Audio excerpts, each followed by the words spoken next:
Tonight, we're diving into 5 chilling accounts from hunters who went into the woods for a trophy, but came back haunted by doppelgangers, impossible echoes, and things wearing their own skin.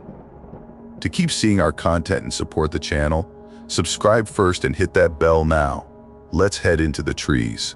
In Tennessee, there's a valley where the fog never lifts and all technology dies. When I stepped inside to track a buck, my compass spun uselessly, and then I heard the whispers. They all spoke the same word in a chorus of hundreds of voices. In the hunting camps and dusty general stores of eastern Tennessee, some places have names that are spoken of in hushed tones, passed down like heirlooms of caution. Fog Hollow was one of them. It wasn't on any official map, but every local knew where it was. A deep, bowl-shaped valley nestled between 2 scarred ridges where the fog never, ever lifted. Even on the hottest, driest days of August, a thick, milky white blanket clung to the hollow, a permanent exhalation of the land itself. Old-timers would spin tales over their coffee, of compass needles that spun in frantic, useless circles the moment you stepped under its canopy, of GPS units that flickered and died, of voices that called from the mist with the voices of lost loved ones. Robert heard these stories all his life, and he dismissed them as the superstitious nonsense of uneducated men. He was a practical man, a man of rifle scopes and topographical maps, of blood trails and clean kills. So when a young 8-point buck he'd shot high on the ridge bolted, diving over the crest and heading straight down into the infamous hollow, he didn't hesitate. He marked the direction with his GPS, noted the time, and started down after it, a grim determination on his face. He would retrieve his quarry, Fog Hollow or not. The transition was immediate and absolute. One moment he was on a sun-dappled slope. The next, he took a single step and the world vanished. The fog closed around him like a living thing, thick and cold and wet, beating on his jacket and his rifle barrel. The sounds of the forest, chirping of birds, the rustle of squirrels, were snuffed out in an instant, replaced by a dead, cottony silence. He could barely see 10 feet in any direction. He pulled out his GPS. The screen was a chaotic mess of pixelated lines, then it went black and refused to turn back on. His compass, when he checked it, spun lazily as if mounted on a child's top. A prickle of unease, his first concession to the legends, ran down his spine. He pushed it down. The blood trail was strong, vivid crimson droplets against the pale green of the moss and the gray of the fog. He would follow the blood, do the ethical thing, and get out. But as he went deeper, the forest itself began to change. The trees were wrong. They weren't the straight, proud oaks and hickories from the ridge. These trees were twisted into agonized, impossible shapes. Branches spiraled in on themselves like corkscrews, trunks bent at right angles that hurt his eyes to follow, as if they were growing in a space with different physical laws. The fog itself moved with a purpose that defied the dead, still air, coiling and uncoiling, forming patterns that looked almost intentional. Lattices, spirals, and fleeting, half-glimpsed faces that dissolved when he tried to focus on them. He'd been following the trail for what felt like an hour when he first heard the voices. They were whispers, dozens of them, maybe hundreds, all speaking the same word in a soft, overlapping chorus that seemed to come from the fog itself, from the trees, from inside his own head. Stay. The word was a sigh, a plea, a command. It was spoken in the voices of old men, young women, and even children. Robert froze, his knuckles white on his rifle. "Hello?" he called out, his own voice muffled and flat, swallowed by the oppressive mist. "Stay, stay with us, stay." The whispers grew no louder, but they became more insistent, weaving around him. Panic, cold and sharp, began to claw its way up his throat. He had to get out. Now. He turned, intending to simply backtrack the way he'd come, but the forest behind him was unrecognizable. The twisted trees were different. The blood trail he had been following was gone. It was as if the landscape had rearranged itself the moment he looked away. He started walking, then jogging, his breath coming in ragged gasps. He tried to keep a straight line, but the fog and the disorienting trees made it impossible. He was lost. Truly, hopelessly lost. Hours bled into one another. The perpetual twilight of the fog gave no indication of the sun's passage. His flashlight flickered and died. His phone had been dead since he entered. The whispers never stopped. They were a constant, maddening soundtrack to his ordeal. Stay, Robert. It's easier to stay. The hunt is forever here. The deer is always just ahead. Stay. Sometimes, in the shifting fog, he would see figures. Tall, slender shadows that moved between the twisted trunks, always just at the edge of his vision. They never approached, never threatened him directly. They just watched and whispered. He didn't know if he walked for 1 day or 3. Time became meaningless. He was driven only by a primal need to escape, to see the sky again. He stopped sleeping, afraid that if he closed his eyes, the whispers would find their way into his dreams and convince him to stop. He ate nothing, drank water from a brackish stream that tasted of metal and decay. When he finally stumbled out of the hollow, it was so abrupt it felt like a physical blow. One moment he was in the thick, silent fog, the next he burst through a wall of brambles and into the blinding, glorious light of a sunny afternoon. He collapsed onto a dirt road, 12 miles from where he had entered, his body racked with sobs of relief and terror. The family that found him, a farmer and his son in a pickup truck, didn't recognize him at first. They saw an old man, his hair and beard gone completely, shockingly white, his face a roadmap of new lines and deep-set horror. He was babbling incoherently, his clothes torn to rags. He couldn't speak for a week. When his voice finally returned, it was a dry, cracked whisper. The doctors and the sheriff asked him what happened, where he'd been. He would only look at them with those haunted, ancient eyes and say one thing. They showed me what happens to the ones who stay. They're still in there, walking in circles, hunting the same deer forever. He never explained who they were. He never described what he had seen happen to those who stayed. But sometimes, in the dead of night, his wife would wake to find him staring out the window toward the distant, dark line of the ridges, his body trembling, and if she listened closely, she could almost hear, carried on the wind, the faint, desperate sound of a man she no longer knew, whispering a single, chilling word into the darkness: stay. He never set foot in the woods again. The hunter in him had been left behind, forever wandering in the endless, whispering fog.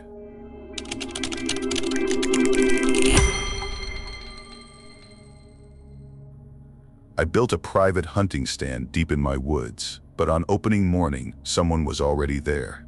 I found fresh boot prints, 2 identical chairs, and when I heard the voice climbing the ladder, it was exactly like mine. It wasn't a trespasser, it was my replacement.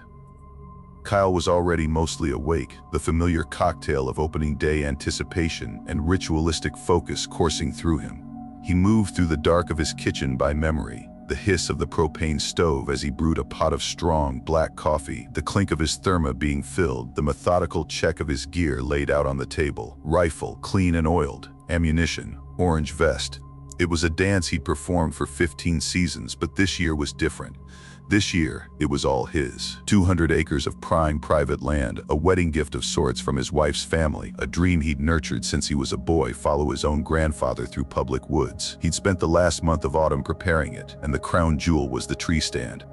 It wasn't a fancy store-bought model. It was a testament to carpentry. Bolted 15 feet up a massive white pine that stood like a sentinel at the convergence of 3 deer trails. He built it with his own hands, and in it, he felt a sense of ownership, of territory, that was profoundly satisfying. He arrived in the pre-dawn darkness, the crunch of his tires on the frozen gravel of his own driveway, a sound of pure pride. The woods were a wall of blackness, silent and waiting. Headlamp on, thermos in hand, he started the familiar hike, his breath pluming in the beam of light. The air was so cold it felt clean, scouring his lungs with each inhale. He climbed the ladder, the cold metal of the rungs biting through his gloves, and settled onto the platform. It was a simple affair, a wooden seat bolted to the planks, a railing around the edge. He stowed his gear, unscrewed the thermos, and took a grateful sip of the scalding coffee. This was it: peace, solitude, his own little kingdom in the trees. As the world began to lighten from black to deep blue, his eyes, adjusted to the gloom, swept over the stand out of habit. And that's when he saw them.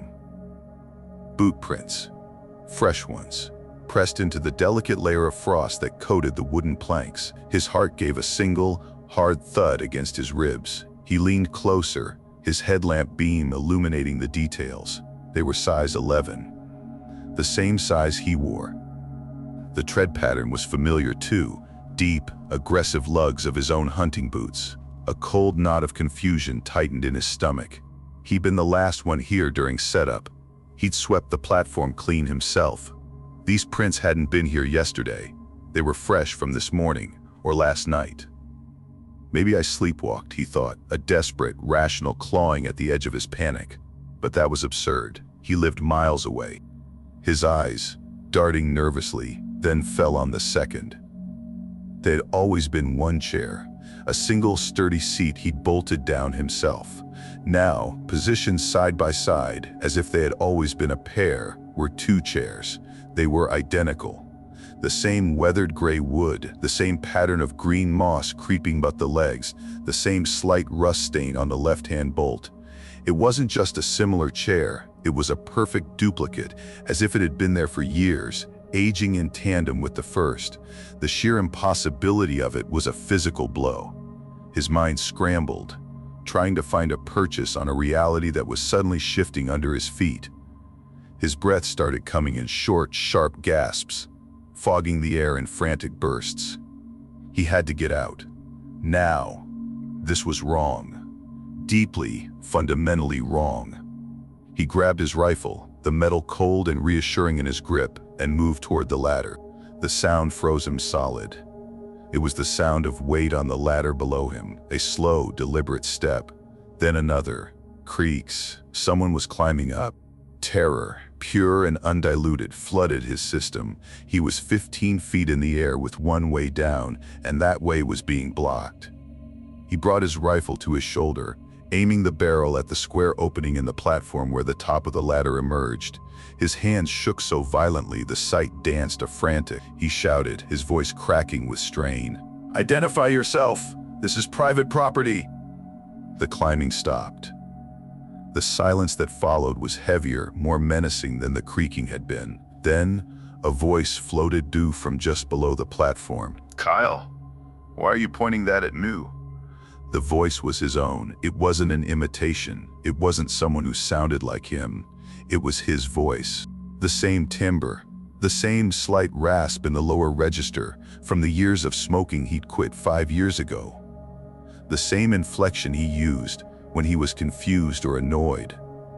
It was the voice he heard every day on his own voicemail recordings. His mind didn't just reject the information. It seemed to fracture under the weight of it. This couldn't be happening. It was a hallucination, a nightmare. Then, a hand appeared on the edge of the platform, gripping the wooden lip. It was a hand he saw every day when he washed his own. The same scar across the knuckle from a childhood bicycle accident. The same freck near the thumb. And on the ring finger, gleaming dully in the faint light, was his grandfather's old silver ring, the one he never took off. That was the breaking point. Reason shattered. With a strangled cry, Kyle didn't think, he just acted. He launched himself backward, away from the ladder, away from that impossible hand. He cleared the railing and jumped. The 15-foot drop seemed to last forever. The world was a silent, slow-motion vortex of terror. A white-hot spike of pain exploded in his right ankle, but the adrenaline was a firestorm in his veins, burning away the sensation. He scrambled to his feet, his ankle buckling instantly, and began to crawl, then hobble, then run limp through the woods, driven by a primal need to escape himself. He didn't look back. He didn't stop until he reached his truck, fumbling the keys twice before managing to get the door open. He sped away, the trees a blur outside his window, the phantom of his own voice echoing in his ears. Later, in the sterile, bright lights of the hospital emergency room, with his broken ankle set and cast, the story sounded insane even to him. He called his most pragmatic friend, Mike, and between doses of painkillers, he begged him to go check the stand. Mike, skeptical but concerned, agreed. He called Kyle back an hour later, his voice uncharacteristically quiet, shaken. "Kyle, man, "I don't know what's going on, but you're not going to believe this," he told him. He'd found the two chairs just as Kyle had described. He'd found Kyle's thermos, and right beside it, a second thermos, identical in make and model. When Mike had unscrewed the lid, steam had risen. It was still warm, and it was filled with coffee, black, with 2 sugars, exactly how Kyle took his. And Kyle, Mike's voice dropped to a whisper, "I found your wallet, just sitting on the platform. Your driver's license, your credit cards, everything." Kyle's hand instinctively flew to his back pocket. His wallet was there. He could feel the familiar bulge of leather against his thigh. He pulled it out, his hands trembling, and stared at it. It was his wallet. It had been with him the whole time. So what then was the wallet Mike was holding in his hand, miles away, in a tree stand that now held 2 of everything? The question hung in the air, unanswered, a terrifying paradox that meant the world was as solid as he had believed. Something had climbed that ladder, something that wore his face, carried his thermos, and now, perhaps, carried his wallet. And it was still out there, sitting in the stand, waiting. The Colorado Rockies were Sarah's cathedral. For 12 years, she had found a solace in these high, thin-aired woods that nothing in the bustling world below could offer. Her bow was not just a tool, it was an extension of her will, a commitment to the ancient, intimate dance of the hunt. It demanded silence, patience, and a connection to the land that a rifle could never replicate. She was tracking a small herd of elk, their sign fresh and promising in the damp earth of a well-worn game trail that wound through a stand of ancient Engelmann spruce. It was the silence that first alerted her. The constant, gentle chatter of the forest, scolding of a squirrel, the whisper of the wind through the needles, had faded away, leaving a void so absolute it felt like a physical pressure on her eardrums. She paused, knocking an arrow by instinct, her senses straining. That's when she looked down and saw the tracks. They were elk tracks, unmistakably, but they were all wrong. The deep, heart-shaped impressions in the soft soil were pointing directly toward her. The sharp, tapered ends of the hooves, which should have been aimed in the direction of travel, were facing her. It was as if the animal had been walking backward, perfectly retracing its own steps, but in reverse. She crouched, her brow furrowed. She'd seen elk backtrack, spook, and mill about, but their tracks were always a chaotic mess of overlapping prints. These were a single, purposeful line of tracks, all perfectly aligned, all pointing at her. They were fresh, the edges of the impressions still sharp, maybe an hour old at most. A cold finger of unease traced its way down spine. Every instinct, every ounce of hard-won woodcraft, screamed at her to turn back. This was unnatural. This was a violation of the simple, honest logic of the wild. But beneath the fear, a deeper, more stubborn curiosity ignited. The tracks led deeper into a section of forest she'd never explored. A dark, steep-sided draw choked with deadfall that she'd always subconsciously avoided.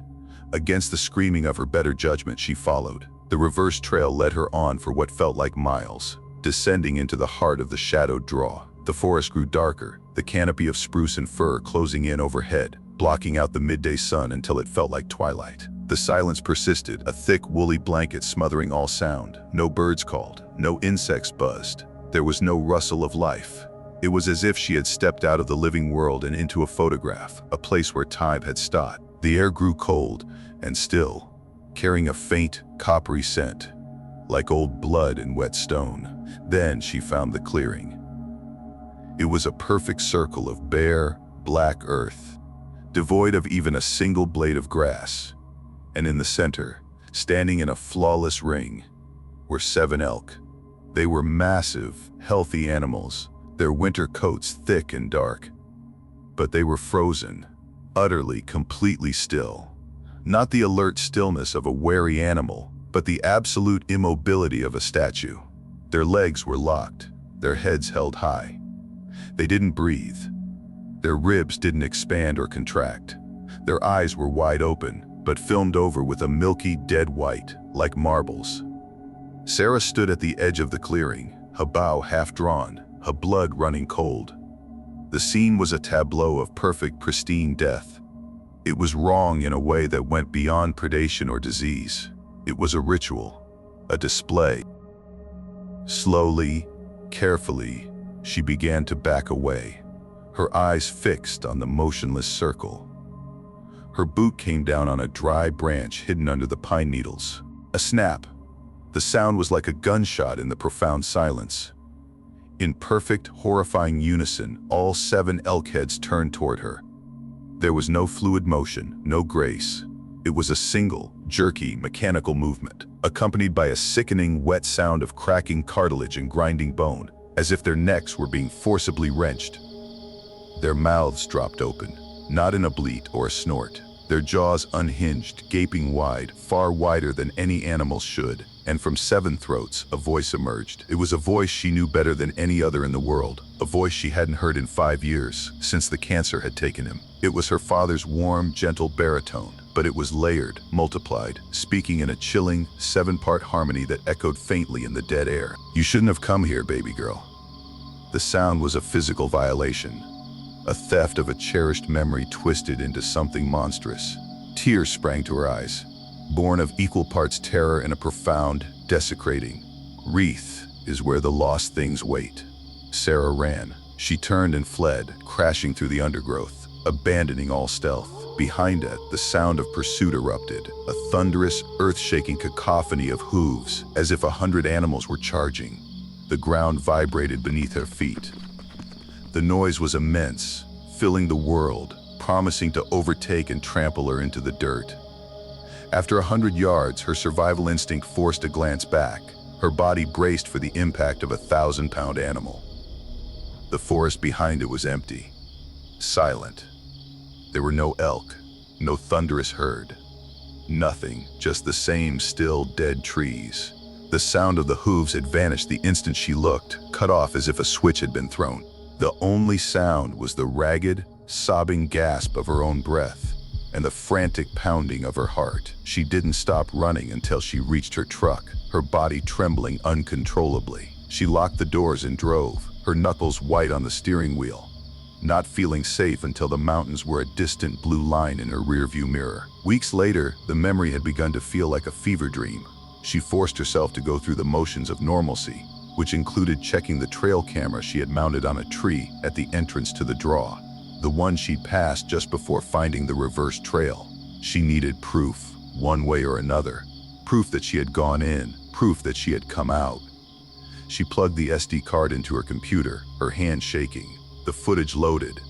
There she was, in the gray light of morning, walking purposefully into the draw, a bow in hand, her face set with determination.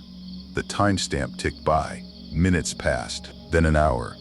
2, her heart sank into her boots. The camera showed her walking into that clearing. It showed her freezing at the edge, her body going rigid. It showed the 7 elk turning their heads, but it did not show her running away. Instead, the footage showed her walking, slowly, calmly, into the center of the circle. It showed her taking a place between 2 of the frozen elk. It showed her turning to face the camera, her body becoming as still as stone. And finally, it showed her eyes, once bright and alert, clouding over into the same milky, dead white as the creatures surrounding her. She stood there, a new statue in the ring of the lost, as the video timer continued to run until the card was full. The video was proof. But it was proof of an impossibility. It was proof that Sarah was still in that clearing. So who, then, was sitting in her warm, brightly lit kitchen, her heart hammering, staring at the screen? Was she the woman who had escaped? Or was she just a memory, a ghost of a possibility, watching the terrible truth of her own eternal captivity? The line between reality and nightmare dissolved, leaving alone with a question that had no answer, a prisoner of a truth she was never meant to see. For 30 years, the gutting shed had been the heart of Tom's main property. It was a simple, no-nonsense structure of weathered gray wood and a corrugated tin roof, standing a respectful distance from the main house at the edge of the tree line. It smelled perpetually of pine sap, blood, and earth, an honest organic smell that spoke of hard work and harvest. Inside, on a heavy-duty pulley system, Tom had processed hundreds of deer. It was a place of quiet, methodical labor, where he transformed the prize of the hunt into sustenance for his family, filling his freezer with carefully wrapped packages each winter. Tonight, the cold of a December evening bit at his exposed skin as he dragged the 8-point buck into the shed. The animal was a beauty, the result of a perfect shot at last light. He flicked on the single, bare bulb that hung from the ceiling, casting the small space in a stark yellow light. The familiar ritual began. He heaved the buck, securing its hind legs with the gambrel, and hoisted it up until it swung, a dark silhouette against the rough-hewn wall. He selected his sharpest knife, the steel gleaming under the light, and prepared to make the first, careful incision up from the sternum. As the tip of the blade touched the hide, he heard it breathing. It was not his own. His breath came in steady, visible plumes in the frigid air. This was different. It came from inside the deer. A low, deep, rhythmic inhalation and exhalation, muffled by flesh and organs, but unmistakably the sound of a living lung drawing air. Tom jerked his hand back as if shocked, the knife clattering to the wooden floorboards. He stared, his mind refusing to connect the sound to the source. The deer was dead. He had checked for the glazed eyes, the lolling tongue. He had field-dressed it himself. He had felt the fading warmth of its body. The breathing continued, steady and deep. A faint mist, separate from his own, began to puff from the bullet wound in the animal's chest with each exhalation. "What the hell?" Tom breathed, the words a dry rasp in his throat. Then a voice. It was a whisper, strained and desperate, seeming to emanate from the very cavity of the animal's chest. It was a man's voice, middle-aged, cracked with a terror that was utterly human. Finally, someone who can hear. Tom stumbled back until he hit the wall of the shed, his hands splayed against the cold wood. This was a nightmare, a hallucination brought on by exhaustion. He pinched the skin on his arm, hard. He was "What are you?" he managed to choke out, his eyes fixed on the swinging carcass. "I've been trying to warn hunters for so long," the voice whispered, the words tumbling out now in a frantic, desperate rush. "It's in the forest. It's been here longer than the trees. It takes us, wears us. I'm not a deer, none of them are." Tom's mind reeled, a carousel of horrific images. The gutting shed, his sanctuary, had become a chamber of horrors. "What are you?" he repeated, his voice trembling. A wet, gurgling sound came from the deer, a sound that might have been a sob. "I was Carl Morrison, went missing in 1987, bow season. It took me during bow season." The voice broke, filled with a remembered agony that was decades old. "It wore my skin for 3 days, walked into town, talked to my wife, kissed my kids goodnight. Then it got bored. It always gets bored. And it put me in here. Now I'm this. We all are. Every deer you've ever killed, Tom. We're all still in here, trapped, aware." The words landed like physical blows. Every deer you've ever killed. Tom's knees buckled. He thought of the dozens, the hundreds of animals that had hung from this very hook. The does, the bucks, the young, the old. He saw their eyes in his memory, and for the first time, he wondered what he had truly seen in them. Had there been a flicker of something more than animal fear? A silent, screaming plea from behind a biological mask? "Have to stop hunting," the voice, Carl Morrison's voice, pleaded, the desperation reaching a fever pitch. "You have to warn the others. You have to tell them it's not." The breathing stopped. The shed fell into an absolute, crushing silence. The deer hung, motionless and silent once more. The mist from the wound ceased. The connection had been severed. Tom slid down the wall, landing hard on the floor. He sat there for a long time, staring at the carcass, the knife forgotten on the boards. The words echoed in his mind. Carl Morrison, 1987. He remembered the name from old missing person posters, a faded face tacked to the bulletin board at the general store. For years, he never processed that deer. The next morning, with a grim, solemn determination, he took it down. He didn't skin it. He didn't butcher it. He carried the whole, intact animal deep into the woods and buried it in a grave he dug with his own hands, a cold sweat idling on his forehead the entire time. When he was done, he returned to the shed, doused it in gasoline, and threw a match. He watched as 30 years of his life, his sanctuary, burned into ash and memory, the flames roaring into the gray sky. He never hunted again. He never ate venison again. But his penance was not over. Sometimes, late at night when the wind was right, he hears them calling from the forest. Not animal sounds, human voices. Men, women, and even the high plaintive cries of children. They don't bleat or snort. They call out names, their own names, the names of loved ones, begging him to remember who they were, to find them, to set them free. He never goes outside after dark anymore.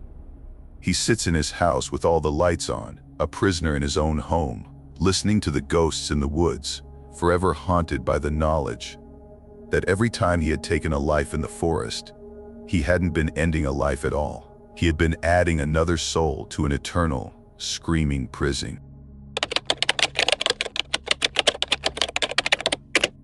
The Louisiana swamp in the fading afternoon light was a world of dripping water, hanging moss, and deep, primordial shadows. Marcus was in his element, a man woven from the same muddy fabric as the bayou itself. He'd taken a shot at a good-sized white-tailed buck, but the wind had shifted at the last second, the bullet striking low and back, a gut shot, the worst kind. It was a hunter's grim responsibility to track a wounded animal, to ensure it didn't suffer needlessly, and to recover the meat if possible. The blood trail had started out strong and honest, a clear crimson path of droplets and smears on the broad palmetto leaves, and dark, damp earth. For the first 100 yards, it was a straightforward, somber task. But then, the trail began to change. Marcus first noticed it when he looked up to get his bearings. A splash of blood, vivid and fresh, was smeared across the trunk of a cypress tree at a height of 8 feet. He stared, his brow furrowed. Must have shaken its head, he thought, though the logic was flimsies. A wounded deer shaking its head wouldn't produce an arterial spray that high. He pushed on, the unease a low hum in the back of his mind. The trail continued its impossible defiances. He found drops of blood on the underside of a low-hanging live oak branch, as if the deer had been floating. He saw a single, perfect droplet beaded on the very tip of a thorny vine, a place no passing animal could have touched. Then, he came to a patch of bright green sawgrass, untouched by frost or footfall. Yet a single, bloody leaf stood out among the rest. It was a leaf that hadn't yet unfurled from its bud, yet it was coated in a slick, red gloss. His heart began to beat a little faster, a drummer setting a frantic, fearful rhythm. This wasn't a blood trail anymore. It was a display, a taunt. The swamp around him, usually so full of life, had fallen silent. The frogs had ceased their croaking, the insects their buzzing. The only sound was the squelch of his own boots in the mud and the ragged sound of his own breathing. The impossible trail led him to a massive, ancient water oak, its trunk wider than his outstretched arms, draped in a shroud of gray Spanish moss. Here, the blood stopped its wandering. It pooled at the base of the tree, a shocking amount of it, soaking into the black earth. But that wasn't all. The blood had been used to paint the trunk. It wasn't a random splatter, it was writing. A single sentence written over and over in a tight, spiraling script that wound its way up the bark, disappearing into the shadows above. Turn around, turn around, turn around. The letters were crude, painted with a finger or a stick, but the message was horrifyingly clear. The blood was fresh, still warm to the touch when he hesitantly reached out a gloved finger. A cold dread, colder than the swamp water, locked around his spine. A snap. The sound of a twig breaking behind him was as sharp and final as a gunshot. Marcus spun around, bringing his rifle to his shoulder, his finger resting beside the trigger guard. His eyes scanned the labyrinth of cypress knees and shadowy thickets. Nothing. Just the shifting, deepening shadows of the approaching dusk. "Who's there?" he called out, his voice sounding thin and small against the immense, watchful silence of the swamp. There was no answer. He backed up until he was pressed against the rough, blood-smeared bark of the water oak, using it as cover. He scanned left, then right, his rifle barrel following his gaze. The swamp was a mosaic of deception, every shadow a potential threat. That's when he felt it, a warm, moist breath on the back of his neck. It came from the tree itself. He froze, his body rigid with terror. He could feel the heat of it through his jacket collar, could smell its fetid, rotten meat stench. Slowly, impossibly, the bark behind his head began to shift. It puckered and swelled, the grooves and ridges of the wood contorting to form a lipless, gaping mouth, filled with splintered, wooden teeth that looked like jagged shards of bone. The mouth opened, and the same hot, foul breath washed over him as it whispered directly into his ear, the voice like the grinding of stones deep underground. "You should have turned around." Marcus didn't think. He screamed and launched himself away from the tree, his boots slipping in the bloody muck. He ran. The swamp, once his familiar hunting ground, had become a malevolent entity fighting to keep him. Roots seemed to writhe up from the mud to snag his ankles. Branches, like skeletal arms, clawed at his face and clothes, tearing his jacket and drawing thin lines of blood on his cheeks. Behind him, he heard something massive crashing through the water, something that breathed in ragged, wet, wounded animal gasps, but moved with the speed and purpose of an apex predator. He didn't look back. He couldn't. To look back was to see the face of whatever hell was rising from the bayou. He finally burst out of the tree line and saw his flat-bottomed pirogue, a blessed sight of salvation. He flung himself into it, nearly capsizing the small boat, and fumbled for the pull cord of the outboard motor. It sputtered to life on the third, desperate yank. He opened the throttle wide, the motor screaming as he tore down the narrow, black water channel, not slowing until he reached his truck parked 3 miles downriver. It was only when he was safely inside the cab, the doors locked, the engine running, that he finally looked at his hands. They were covered in blood. Not from the branches scratching his face. This was different. It was a thick, deliberate coating, as if he had dipped his palms in a can of paint, and it had been used to write a message. A single word was spelled out across his palms, the letters stark and clear against his skin. Isuio, Ame, Buys. Marcus sold his hunting gear the next day. He doesn't hunt anymore. But his escape was only a temporary reprieve.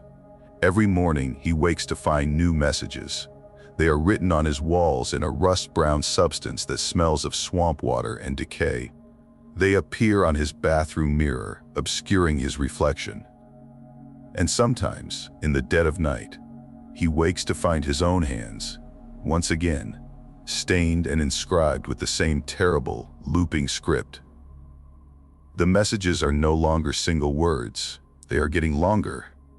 They are telling a story, and the story, he knows with a certainty that chills his soul, is going to end with him back in the swamp, facing the thing in the tree, with no way to turn around.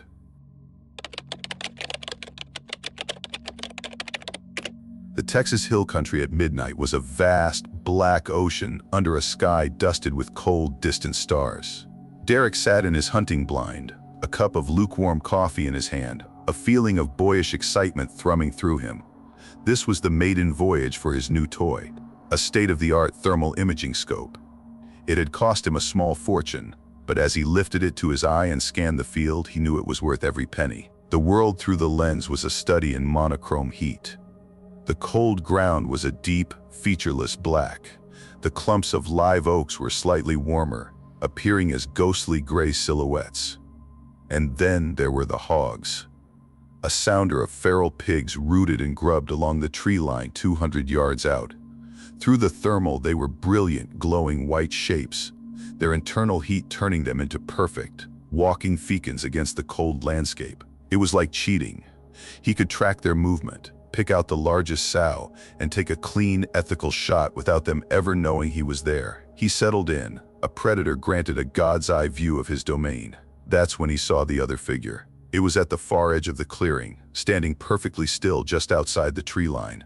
It glowed, not the bright white of the hogs, but a searing magnesium white so intense it almost hurt to look at. It was the shape of a man, a human heat signature, but wrong. It was too bright, too uniform, as if every inch of it, inside and out, was burning at the same impossible temperature. It stood motionless, a silent, blazing sentinel in the darkness. Derek lowered the scope, blinking as his eyes adjusted to the natural gloom. He looked with his naked eyes toward the spot. Nothing, just impenetrable darkness. He raised the thermal scope again. The figure was closer. It hadn't moved. It hadn't taken a step. It was simply relocated. Now it stood maybe 150 yards out, its position relative to the trees changed.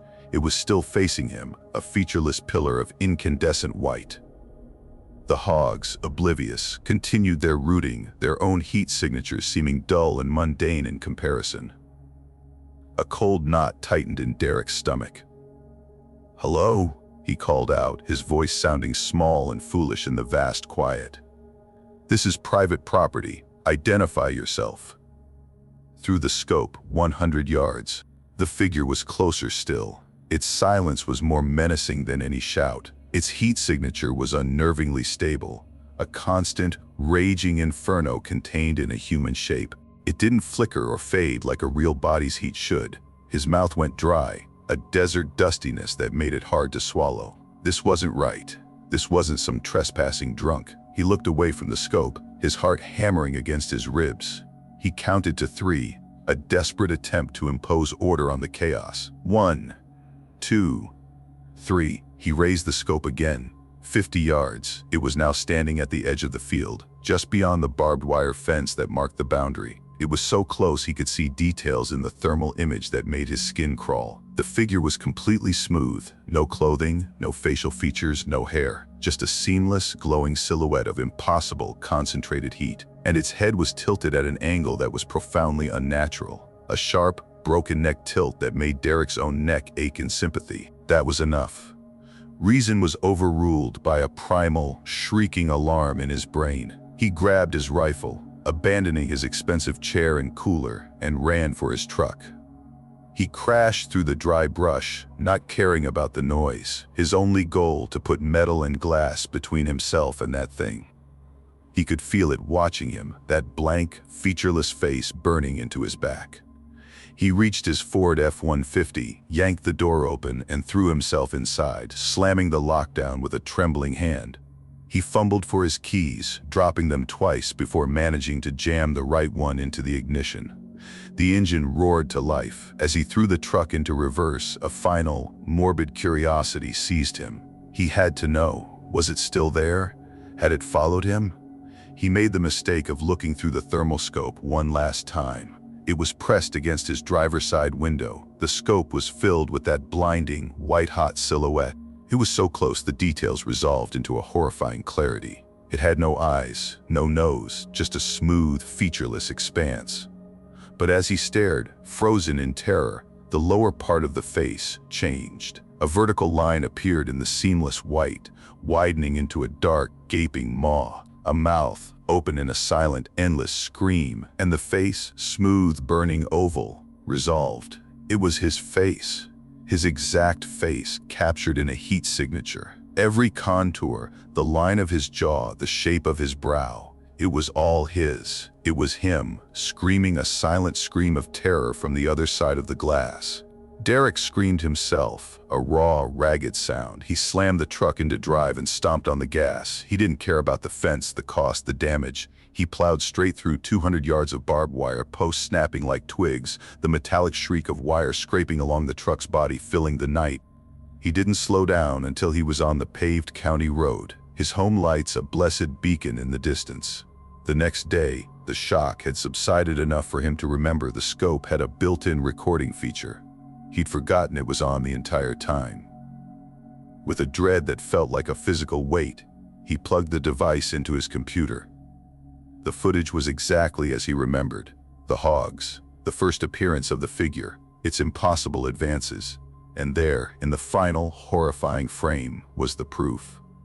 The thermal image of his own face, screaming at him from outside his truck window. He never used the thermal scope again. He boxed it out and shoved it to the back of his closet, a cursed object he couldn't bring himself to sell or throw away. But sometimes, in the dead of night, a terrible, compulsive thought worms its way into his mind. He'll get the scope out, his hands shaking, and point it at his bedroom mirror. He's terrified of what he might see looking back. Will it be his own reflection? Or will it be the other him, the one made of impossible heat, waiting on the other side of the glass, its mouth still open in that same silent, eternal scream?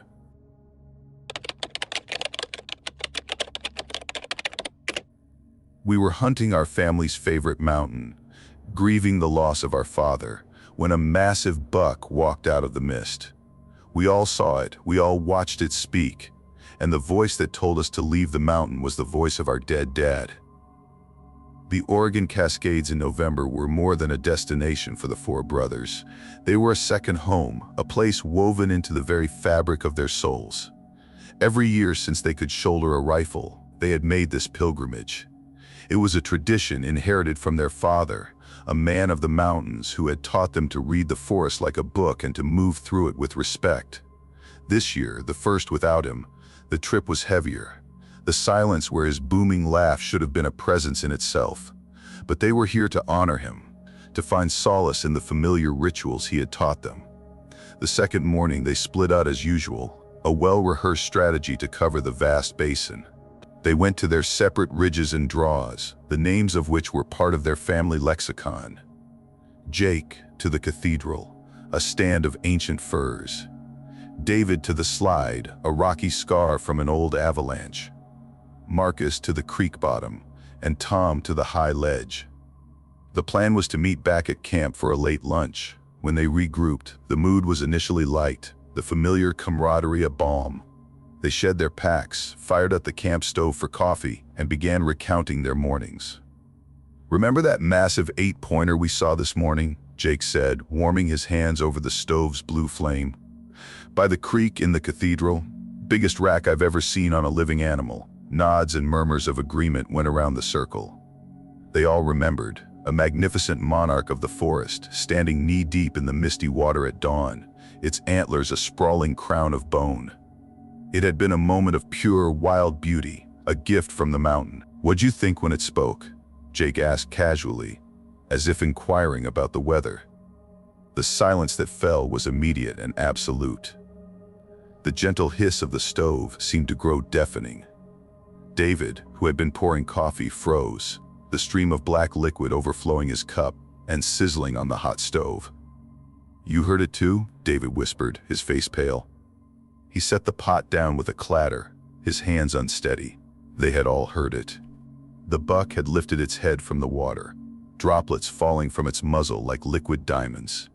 It had turned its head, and its dark, liquid eyes had seemed to look at each of them individually, despite the distance.